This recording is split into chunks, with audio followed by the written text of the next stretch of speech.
7 men, 1 woman, a highway that became a graveyard. What you're about to witness isn't Hollywood. It's not a feminist story or a horror tale. This is the real, unfiltered truth about Aileen Wuornos, America's most feared female serial killer. A woman so broken by her past that murder became her language. Before we begin, smash that like button and subscribe. Comment below when you realize how dark this gets. You think you know this story? You don't. Not even close. Let's expose what really happened on those Florida roads. The truth is darker than any movie dared to show. Think about this for a moment. While most children were learning to read in kindergarten, Aileen Wuornos was learning that adults couldn't be trusted. While other kids played in safe neighborhoods, she was being passed from person to person like an unwanted package. While families sat down for dinner together, she was figuring out how to survive another night in a home where violence was normal and love didn't exist.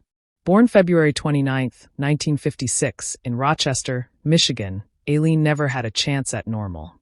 Her father was a convicted child molester who hanged himself in prison before she turned 1.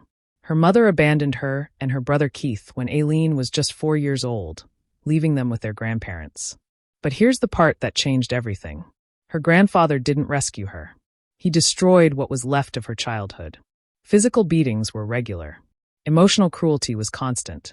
And the pattern of abuse? It taught her one lesson that would define her entire existence. The world was a place where people hurt you, and no one was coming to save you. By age 11, she was exchanging sexual acts for cigarettes and pocket change with neighborhood boys.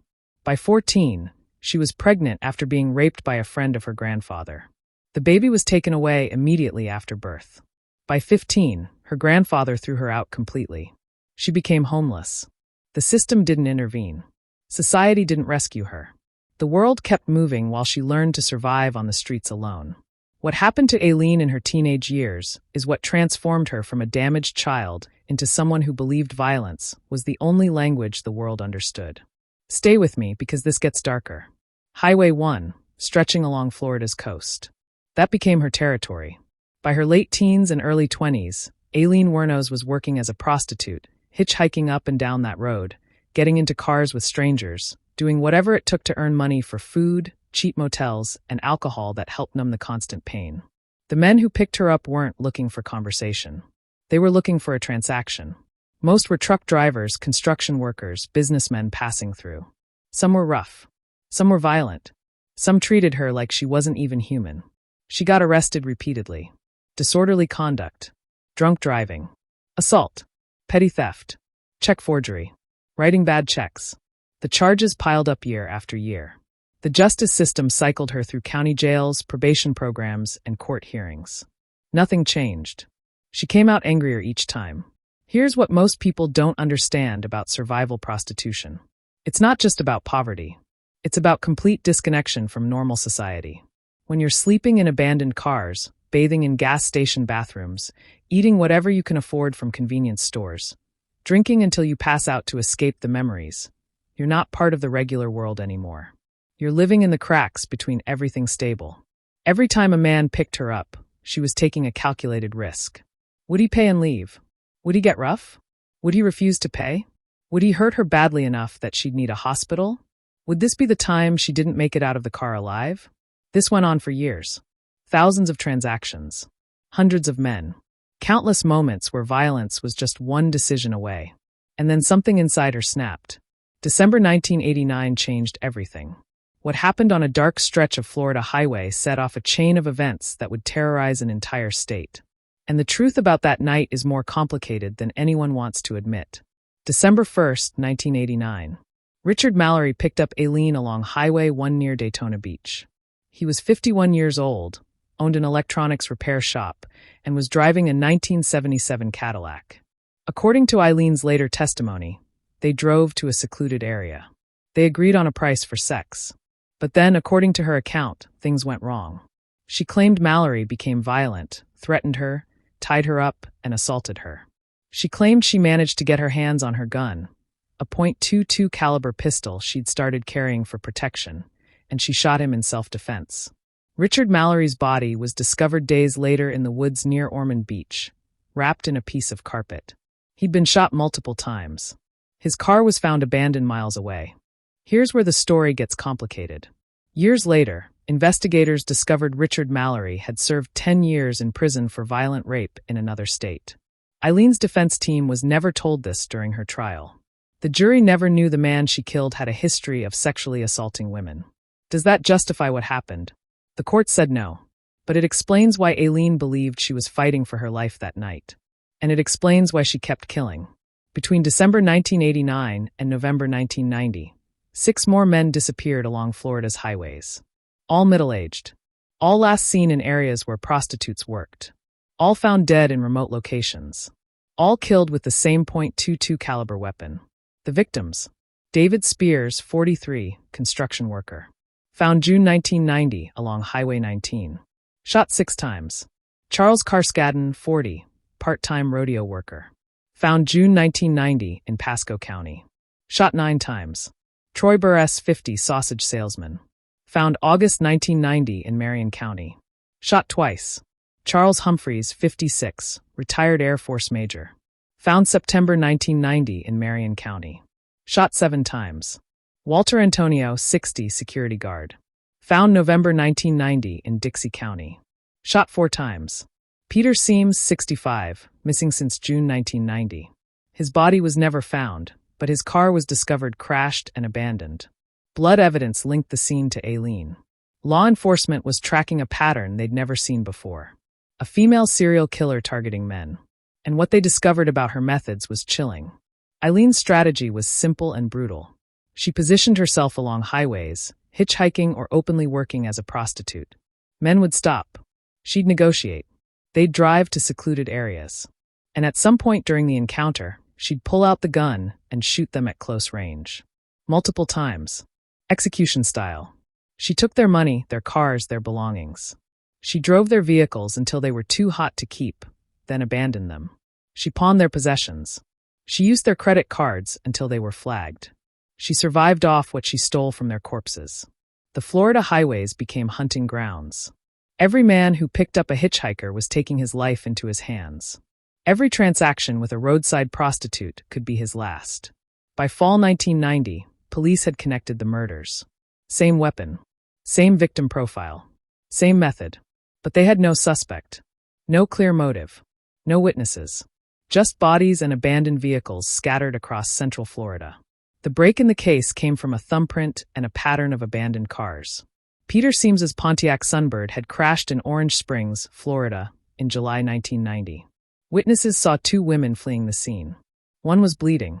They disappeared into the woods before police arrived. Investigators processed the vehicle and lifted fingerprints. Those prints matched Aileen Wuornos, who already had an extensive criminal record. Her prints were in the system from her many previous arrests. Police began surveillance. They tracked her movements along Highway 1. They discovered she was living out of cheap motels, moving frequently, always on the move. And she wasn't alone. Aileen had a partner, a woman named Tyria Moore. And what happened between them reveals something crucial about why the killings continued for so long. Tyria Moore met Aileen in 1986 at a gay bar in Daytona Beach. They became lovers almost immediately. For Aileen, this relationship was everything. After a lifetime of being hurt, abandoned, and used by men, she'd finally found someone who stayed. Someone who seemed to accept her. Someone who made her feel less alone. They moved together from motel to motel. Tyria knew Aileen was working as a prostitute. Later, she claimed she didn't know about the murders until the news reports started appearing. But investigators found evidence suggesting otherwise. Tyria wore jewelry belonging to Richard Mallory. The 2 women used stolen cars and spent stolen money. In January 1991, police finally had enough evidence. They arrested Aileen at a biker bar called The Last Resort in Port Orange, Florida. She was charged with an outstanding warrant first, giving investigators time to build their murder case. Meanwhile, police contacted Tyria Moore. They offered her immunity if she cooperated. Tyria agreed immediately. She agreed to record phone calls with Aileen while Aileen sat in jail. Those recorded conversations became the key evidence that sealed Aileen's fate. In the recorded calls, Tyria begged Aileen to confess, saying it would help reduce her sentence. Tyria said she was scared. She said she wanted everything to be over. She said she loved Aileen, but couldn't handle the pressure anymore. Aileen, desperate to protect the only person she believed ever cared about her, confessed. She admitted killing the men. She gave details about the locations, the weapons, the sequence of events. She believed she was saving Tyria from prosecution. On January 16, 1991, Aileen gave her first full confession to police. She admitted to killing 6 men. She claimed each killing was self-defense, that each man had raped her, attacked her, or threatened her life during their transaction. But the prosecution saw it differently. They argued she was a cold-blooded killer who lured men to secluded locations, specifically to rob and murder them. They argued the claims of self-defense were lies designed to generate sympathy. The trial revealed something disturbing about how society views violence, gender, and victimhood. What happened in that courtroom exposed the impossible position Aileen had been placed in her entire life. The prosecution painted her as a predator, a manipulator, a woman who used her sexuality as bait to murder innocent men. They emphasized the brutality of the killings, the multiple gunshots, the robbery, the disposal of bodies in remote locations. The defense tried to present her history: the childhood abuse, the rape at 14, the lifetime of violence from men, the fact that Richard Mallory, her first victim, had a violent criminal history that the jury never heard about during the trial. But the jury wasn't sympathetic. They saw a woman with a long criminal record who killed 7 times. They saw calculated robbery murders, not acts of self-defense.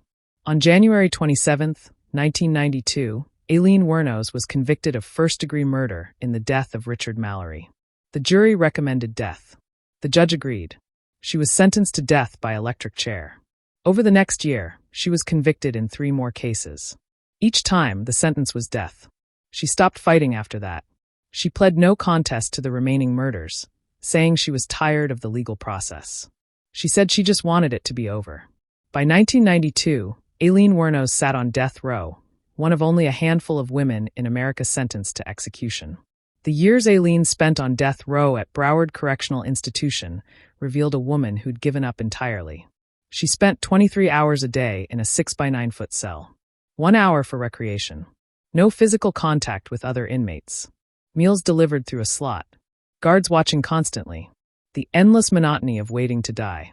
During this time, she gave multiple interviews. Filmmakers, journalists, documentary crews. Everyone wanted to understand how a woman became America's most infamous female serial killer. Some interviews showed her angry, defiant, claiming the men deserved what they got.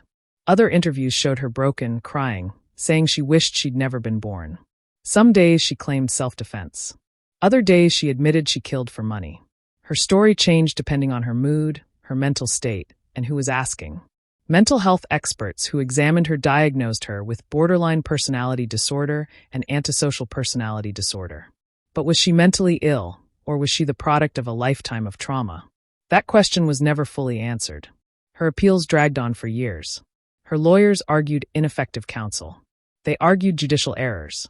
They argued her traumatic history should have been given more weight. Court after court denied her appeals.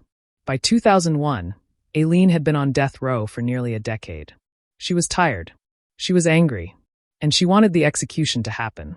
She fired her attorneys. She demanded the state carry out her sentence immediately. She gave interviews saying she didn't want to wait anymore. She said she was ready to die. She said she'd rather be executed than spend another year in that cell. October 9, 2002. Florida State Prison.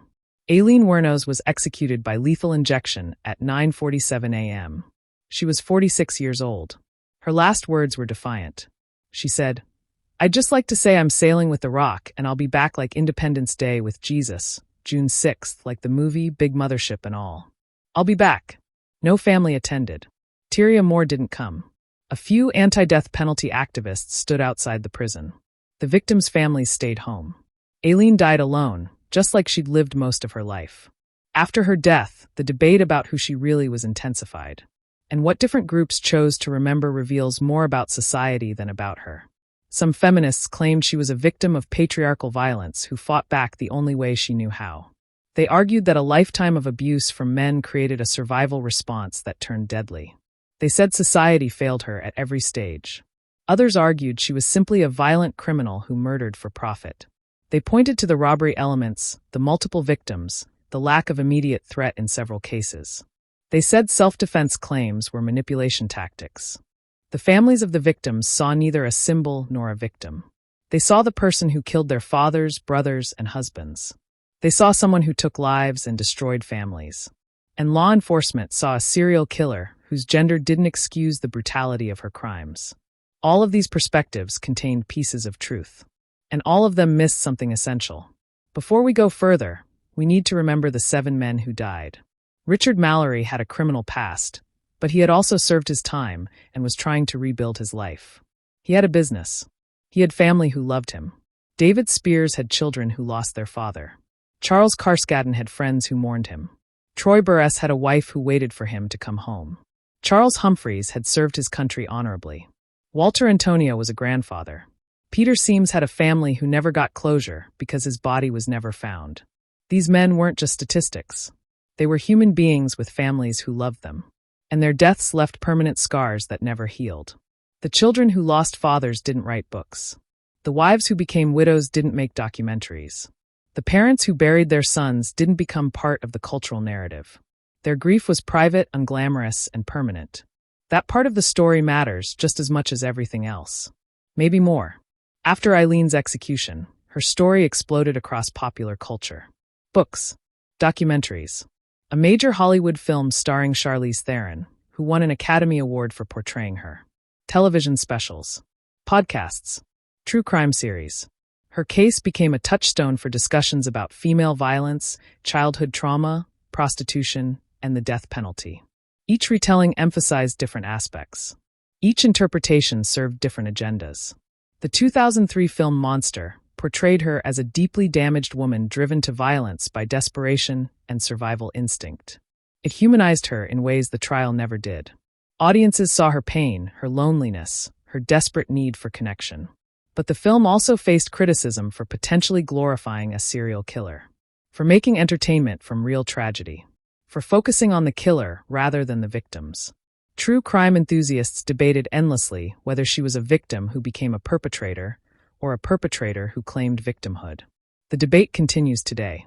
To understand Aileen Wuornos honestly, you have to hold multiple truths at the same time. And that's harder than it sounds. She suffered extraordinary abuse as a child. That's true. She was failed by every system designed to protect children. That's true. She experienced violence from men throughout her life. That's true. She also killed 7 human beings. That's true. She robbed them and took their possessions. That's true. She continued killing even after the first one. That's true. She destroyed families. That's true. Both realities exist simultaneously. Acknowledging her trauma doesn't erase her crimes. Condemning her crimes doesn't erase her trauma. The uncomfortable truth is this. Aileen Wuornos was created by a society that abandoned her as a child, brutalized her as a teenager, and criminalized her as an adult. Every institution that should have helped her instead pushed her further into darkness. By the time she started killing, she'd already been taught that violence was normal, that men were threats, and that survival meant hurting others before they hurt you. Does that excuse murder? No, but it explains how someone becomes capable of it. The child protection system that left her with an abusive grandfather failed. The schools that didn't intervene when she showed signs of severe trauma failed. The police who arrested her repeatedly for survival crimes, but never addressed the underlying causes failed. The courts that cycled her through jails without rehabilitation programs failed. The mental health system that never adequately treated her failed. Society looked at Aileen Wuornos throughout her life and saw a problem to be managed, not a human being to be helped. By age 15, she was homeless and working as a prostitute. Where were the social workers? Where were the intervention programs? Where were the adults who should have recognized that a teenage girl selling her body on highways wasn't making a lifestyle choice? She was drowning and grabbing at anything to stay afloat. The same system that failed to protect her as a child had no problem executing her as an adult. And what that reveals about how we treat the most vulnerable people in society should disturb all of us. This isn't about excusing murder. This is about understanding how someone reaches the point where murder becomes thinkable. Aileen didn't wake up one day and decide to become a serial killer. She was shaped step by step, experience by experience, trauma by trauma, into someone for whom violence was the only response left. And here's the critical question. How many other children are growing up right now in similar conditions? How many are being abused, abandoned, and pushed into survival mode? How many are learning the same lessons Aileen learned? That the world is cruel, that adults can't be trusted, that violence is normal. What happens to them in 20 years? Was justice served when Aileen Wuornos was executed? That depends on how you define justice. If justice means punishment for crimes committed, then yes. She killed 7 people. She was convicted. She was executed. The legal process reached its conclusion. But if justice means creating a society where people like Aileen don't develop in the first place, then no. Nothing about her execution addressed the root causes that created her. No reforms were implemented. No new protections for vulnerable children were established. No systems changed. The execution satisfied vengeance. It didn't create safety. It didn't prevent future tragedies. It simply eliminated one person who'd already been broken by the time anyone cared enough to notice. The families of the victims deserved justice. They deserved accountability. They deserved to see consequences for the person who destroyed their lives. That's valid and important. But society also deserved better. We deserved systems that caught Aileen before she killed. We deserved interventions that addressed her trauma before it metastasized into violence.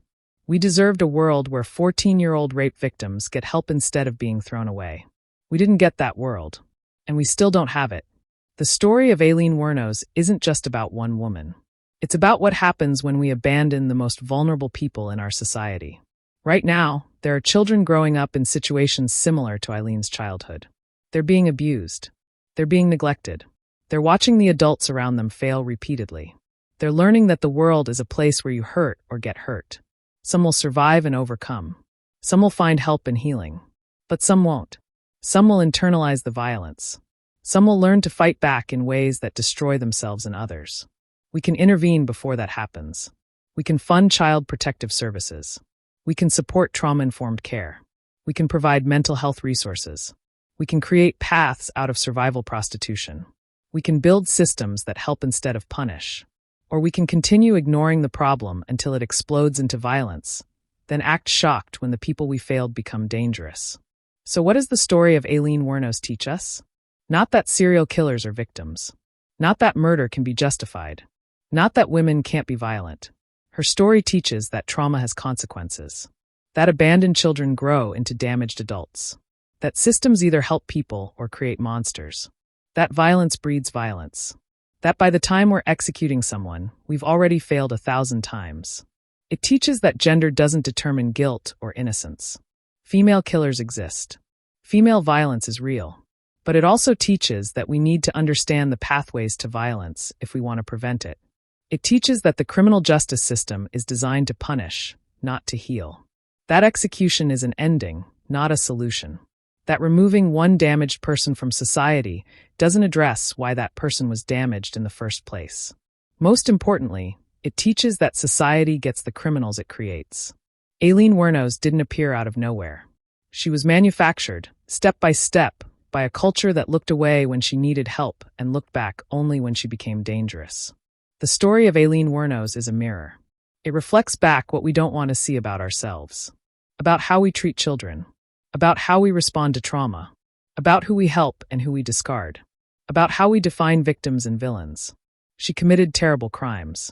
7 families lost people they loved. That reality is unchangeable and unforgivable. But she was also a human being who was tortured long before she became a torturer. Who was victimized long before she victimized others. Who was failed by every system designed to protect people like her. This isn't about whether she deserved sympathy. This is about whether we deserve to call ourselves civilized when we create people like her, and then act surprised when they break. History doesn't repeat through names. History repeats through conditions. The conditions that created Aileen Wuornos still exist. Children are still being abused. Teenagers are still ending up on the streets. Young women are still surviving through prostitution. Trauma is still being ignored until it becomes violence. Something similar will rise again. Different face. Different highway. Different headlines. But the same roots. This is why remembering matters. Not the sensationalized version. Not the movie adaptation. Not the true crime entertainment. The real story. A life that could have been saved at a dozen different points. A life that became 7 deaths because every intervention failed. A life that ended on an execution table because we waited until punishment was the only option left. The story of Aileen Wuornos is a warning. Not about serial killers. About what we allow to happen to the most vulnerable people in our society. About what happens when we look away. About the monsters we create through neglect and then destroy through vengeance. Remember this story clearly. Not as entertainment, but as evidence. Evidence of what happens when every safety net fails. Evidence of how violence creates more violence. Evidence of the human cost when society decides some children aren't worth saving. This is the real story of Aileen Wuornos. If this video changed how you see crime, trauma, and justice, hit that like button. Subscribe for more real stories that challenge what you think you know. And drop a comment telling me what shocked you most. History isn't just about the past, it's a warning about the future. Don't forget that.